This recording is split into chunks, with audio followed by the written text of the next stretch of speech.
আমরা জানি রাসূলুল্লাহর 40 বছর বয়স যখন হলো গাড়ি হিরাতে রাসূলুল্লাহর কাছে বাপজি কোরআন নাজিল হলো। কথা সত্য না মিথ্যা বলে? কথা সত্য। তাই বলে নবীজি 40 বছরের আগে নবী রাসূল ছিলেন না, এটা আমাদের আকীদা নয়। আমাদের আকীদা 40 বছর আগেও তিনি নবী রাসূল ছিলেন। কার খাতায় বলে? আল্লাহর খাতায়। কিন্তু মক্কার লোকেরা তিনারা জানতেন না যে ইনি আখিরি জামানার রাসূল, নবুয়তটা প্রকাশ হয়নি। কিন্তু নবীজির চালচলন কথাবার্তা দেখে অনেক জ্ঞানীগুলো লোকরা ভাবতেন ইনি রাসূল হতে পারে। তো নবী যখন 40 বছর বাদে কোরআন নাজিল হলো, সর্বপ্রথম তখন তো নবী জিবরিলকে দেখেনি, কিতাবে লিখেছে কোরআন নাজিল হলো, রাসূলকে বললেন ইকরা বিসমি রাব্বিকাল্লাযী খলাক ইলা আখিরিল আয়া। কোরআন শরীফের 30 পারায় সূরা আলাক, এই সূরাটা সর্বপ্রথম নাজিল হয়েছে। নবীজিকে বলেন হে রাসূল আপনি পড়ুন। নবী সর্বপ্রথম উত্তর দিলেন আমি পড়া জানি না। কথা বলে নবী লেখাপড়া জানতেন? কথা বলে নবী পৃথিবীর কোন মানুষের কাছে লেখাপড়া করেনি। কেন করেনি? যদি একটা মানুষের কাছে লেখাপড়া করতো, কই লোকটা বলতো যে মুহাম্মদ সাল্লাল্লাহু আলাইহি ওয়াসাল্লাম আমার ছাত্র, এ আমার কাছে বিদ্যা নিয়ে শিক্ষা গ্রহণ করে আজ নবুয়তের দাবি করে বেড়াচ্ছে।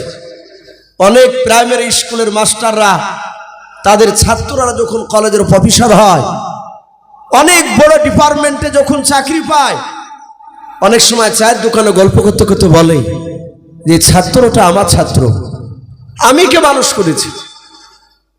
আমার আল্লাহ কারো কাছে শিক্ষা দেননি রাসূলকে, নবীজির স্বয়ং মাস্টার তিনি হচ্ছেন আমার আল্লাহ। বলুন আলহামদুলিল্লাহ। তাই বলে রাসূলুল্লাহ বাপজি মূর্খ ছিলেন না। কেউ যদি বলে নবী মূর্খ ছিলেন, তার ঈমানটা নষ্ট হয়ে যাবে। সারা পৃথিবীর মধ্যে রাসূলের উপর দিয়ে জ্ঞানী গুণী মানুষ আর পৃথিবীতে কেউ নাই। বলুন আলহামদুলিল্লাহ। আমরা জানি পায়খানা ফিরতে গেলে বাপজি ডান পায়ে ভর দিতে হয় না বাম পায়ে? একটু কথা বলে অনেকে জানেন না, খাস করে তাবলীগ ভাইরা এসব বিষয় ভালো বলতে পারে।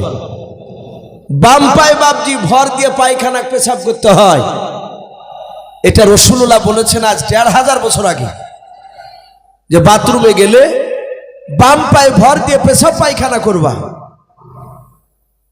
আজ বিজ্ঞানরা তারা গবেষণা করে বলছে একটা মানুষ কন্টিনিউ ভাবে যদি সে বাম দিকের পায়ে ভর দিয়ে পেশাব পায়খানা করে, সেই লোকটার জীবনে অ্যাপেন্ডিসাইড হবে না। বলুন আলহামদুলিল্লাহ। কিন্তু রাসূলুল্লাহকে সেই জামানায় জিজ্ঞাসা করেনি সাহাবারা, হুজুর এই বাম দিকে চাপ দিলে কি হয়? সাহাবারা ভাবতেন প্রশ্ন করলে যদি বেয়াদবি হয়, আর নবীর কাছে বেয়াদবি হলে জান্নাত পাওয়া যাবে না। তাহলে রাসূলকে জিজ্ঞাসা করলে রাসূলকে পারতেন না দিতে? কথা বলুন, অবশ্যই পারতেন।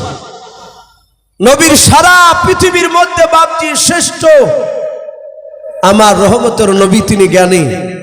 নবীর ওপর দিয়ে জ্ঞানীগুণী মানুষ পৃথিবীতে জন্মায়নি, এখনো নয়, আগামীতেও জন্মাবে না। হ্যাঁ, রাসূলুল্লাহ বাপজি লেখাপড়া করেনি, ওই দিক দিয়ে কারণে আল্লাহ রাব্বুল আলামিন তাকে মানুষের কাছে শিক্ষা দেয়নি। নবীজি কোরআন বাপজি আপনার সেখানে জিবরিল আলাইহিস সালাম রাসূলকে বুকের সাথে ধরে চাপ দিলেন, নবী থরথর করে কাঁপতে লাগলেন। জিবরিল বলেন পড়ুন, নবী পড়তে লাগলেন। কোরআনের 5টা আয়াত সূরা আলাকের মুখস্থ হয়ে গেল।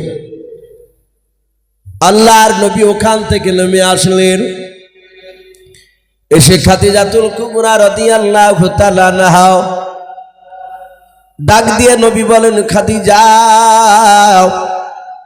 জাম্বিলুনি জাম্বিলুনি জাম্বিলুনি, খাদিজা আমাকে চাদর দিয়ে তুমি জড়ে দাও। হযরতে খাদিজা বিশ্ব নবীকে চাদর দিয়ে জড়ে দিলেন। আল্লাহর নবীকে ডাক দিয়ে বলেন ওগো প্রাণের স্বামী, আপনি এভাবে থরথর করে কেন কাঁপছেন বলুন। খাদিজার কাছে নবীজি বয়ান করলেন সব বাপজি ওই গানে হেরার কথাও। খাদিজা মনে মনে চিন্তা করেছেন আমার সাথে নবীর বিয়ে হয়েছে 25 বছর বয়স পর্যন্ত, আমার তখন বয়স ছিল, খাদিজার বয়স ছিল তখন 40, নবীর বয়স ছিল 25। 25 বছর থেকে নিয়ে বাবা 40 বছর পর্যন্ত বাবা, অর্থাৎ 15 বছর হচ্ছে তো নাকি? এই 15 বছর ধরে নবী গাড়ি হিরা গিয়ে বাবরি ইবাদত বন্দেগী করতেন আল্লাহর। হাদিসে পাওয়া যায় 3 দিন 4 দিন করে আসতেন না।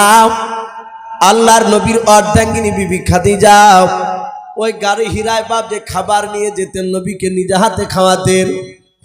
এখানে জানি না হাজী সাহেব বাপ যে কতজন আছেন, আমি হাজী সাহেবদের মুখে শুনতে পাই এখনো বাপজি গাড়ি হিরায় ওই জমিন থেকে পাহাড়ের চূড়ায় যেখানে কোরআন নাজিল হয়েছিল ওই জায়গায় বাপজি পৌঁছাতে গেলে এখনো প্রায় 1.5 থেকে 2 ঘন্টা সময় লেগে যায়। বলুন আলহামদুলিল্লাহ।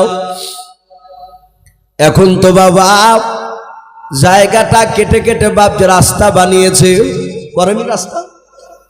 মানুষ হেঁপে গেলে বাপজি দম নাই।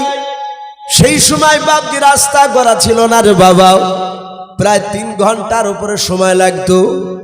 ওই আমার নবীজির এসে বলেন খাদিজা, একটা বড় মানুষ এসে আমাকে এই কথাগুলো শেখালো। খাদিজা ডাক দিয়ে বলেন আপনার এত শরীর কেন কাঁপছে? বলে প্রচন্ড জ্বর। খাদিজা লেপ চাদর দিয়ে ঢেকে দিলেন। আল্লাহর নবীজির খাদিজা ডাক দিয়ে বলে স্বামী গো, আপনি এখানে শুয়ে থাকুন, আমি একটু বাড়ির বাইরে যাই। বাড়ির বাইরে যাওয়ার পর খাদিজার একটা চাচাতো ভাই ছিল। কে বলেছেন তার চাচা সম্পর্কে হতো, তার নাম ওয়ারকা বিন নাফিল বলে নাম। ওই ইহুদির পণ্ডিত আর আলেম। বলুন আলহামদুলিল্লাহ। ওই আলেম তার কাছে গিয়ে বলেছিল গো চাচা,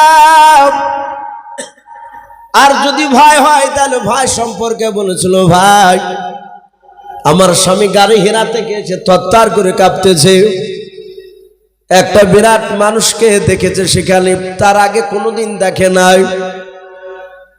খাদিজার সব মুখের বাপজি শোনান গেল, শুনলেন ঘটনাগুলো। ডাক দিয়ে বলেন খাদিজা তোমার জীবন ধন্য হতে লেগেছে। বলে কেন? বলে আমার মনে হয় তোমার স্বামী আখিরি জামানার পয়গম্বর হয়ে গিয়েছে। বলুন সুবহানাল্লাহ। খাদিজা ওখান থেকে বাপজি চলে আসলেন।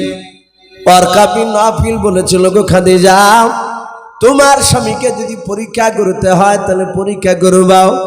নবীর কাছে একটা দূত আসবে, ফেরেশতা আসবে, তার নাম জিবরিল আলাইহিস সালাম। ওই ব্যক্তি খারাপের দিকে তাকাবে না, ভালোর দিকে তাকাবে। বলে তাই নাকি? বলে হ্যাঁ। নবীজির কাছে এসে আবার খাদিজা বাপজি জুড়ে ধরলেন। নবী বলেন খাদিজা তুমি আমাকে একটু বুকের সাথে তুমি পাজা মেরে জুড়ে ধরাও। খাদিজা নবীকে বাপজি বুকের সাথে জুড়ে ধরলেন।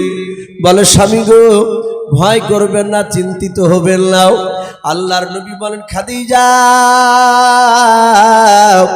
যে লোকটা গাড়ি হিরায় আমার সঙ্গে কথা বলেছিল ওর বুকের সাথে আমার বুকটাকে ধরে চাপ দিল রে খাদিজা, তখন মনে হচ্ছিল আমার বুকের বাতাগুলো চূর্ণ বিচূর্ণ হয়ে যাচ্ছে। ওরে খাদিজা ওই দেখো লোকটা আমার দিকে চেয়ে চেয়ে মুচকি মুচকি হাসতেছে। বলুন সুবহানাল্লাহ। খাদিজা বাপজির সাথে দরজা বন্ধ করে দিলেন, জানালা বন্ধ করে দিয়ে বলুন স্বামী আর দেখতে পাচ্ছেন? বলে হ্যাঁ। ফেরেশতাকে কে দরজা বন্ধ করে বাপজি আড়াল করা যায়? কখনোই না। লাস্টে খাদিজা বাপজি পরীক্ষা করলেন, দেখে দিলে ব্যক্তিকে সাথে খাদিজা একটু পর্দা থেকে বাপজি আপনার টাকনো নিচ থেকে বাপজি একটু যাহাতে কাপড়টা বাপজি তুললেন। নবী বলেন খাদিজা ওই লোকটাকে আর দেখতে পাওয়া যায় না। খাদিজা বাপজি রাসূলুল্লাহকে বাপজি পাজা মেরে জুড়ে ধরলেন। আল্লাহ রাসূলকে জুড়ে ধরার পরে কানে মুখে চুমা দেন আর হাসেন। নবী বলেন খাদিজা কি ব্যাপার, তুমি পাগলিনীর মতো করেছে কেন? খাদিজা বললাম। খাদিজা ডাক দিয়ে বলে হুজুর আমি পাগলিনী নয়, ও নবীজি মাফ করবেন, আর ভয় করবেন না। নবী গো আমি ভাগ্যবতী রমণী খাদিজা। বলে কেন? বলে হুজুর আপনি সারা পৃথিবীর পয়গম্বর হয়ে গিয়েছেন। বলুন সুবহানাল্লাহ। ওগো নবী যেই লোকটা আপনার সাথে দেখা করেছিল, যেই লোকটাকে দেখতে পাচ্ছিলেন ওই লোকটা পৃথিবীর কোনো মানুষ নাই, শয়তানও নয়, ওই ব্যক্তি আল্লাহর ফেরেশতাও। ও নবী, আপনার উপর কোরআন নাজিল হয়ে গিয়েছে। আল্লাহর নবী বলেন, হ্যাঁ, এই কথা তো আমাকে জিবরিলও বলেছিলেন, ওই লোকটাও বলেছিলেন। ও বাপজি ভাইয়েরাও, আল্লাহর নবী সেদিন থেকে বাপজি খাদিজাকে কলমের দাওয়াত দিলেন।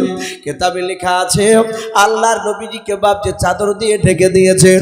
আল্লাহর নবী বলেন, খাদিজা তুমি আমাকে আর একটু চেপে ধরাও। খাদিজা বলে, নবীকে চেপে ধরলাম, দেখলাম নবীর পা থেকে মাথা পর্যন্ত চাদর দিয়ে ঢেকে দিয়েছে। নবী আমার চাদরের ভিতর থেকে গুনগুন করে কান্না করে। আল্লাহর নবীর অর্ধাঙ্গিনী বিবি খাদিজাও ডাক দিয়ে বলেন, ওগো প্রাণের স্বামী, আপনি এখন কেন কাঁদছেন বলেন? নবী বলেন, খাদিজা, ও খাদিজা শুনে নাও, আমাকে আল্লাহ নবুয়ত দান করে দিয়েছে বলে। হ্যাঁ খাদিজা রে, নবুয়তের দাবি আমার উপর চলে এসেছে, নবুয়তের দায়িত্ব দিয়েছে খাদিজা। আমি কার কাছে কলমার দাঁত দিব? আমাকে কে নবী বলে মানবে বলো? হযরত খাদিজা আস্তে করে বলছেন, নবী চিন্তা করবেন না, কে মানলো আর না মানলো, ওগো আমার রাসূল শুনে নাও, আপনার অর্ধাঙ্গিনী বিবি খাদিজা, সর্বপ্রথম আপনাকে আমি নবী বলে মেনে নিলাম। বলুন সুবহানাল্লাহ। নবীজির বিবি খাদিজা বলেন, আমি কলমা পড়ে নিলাম।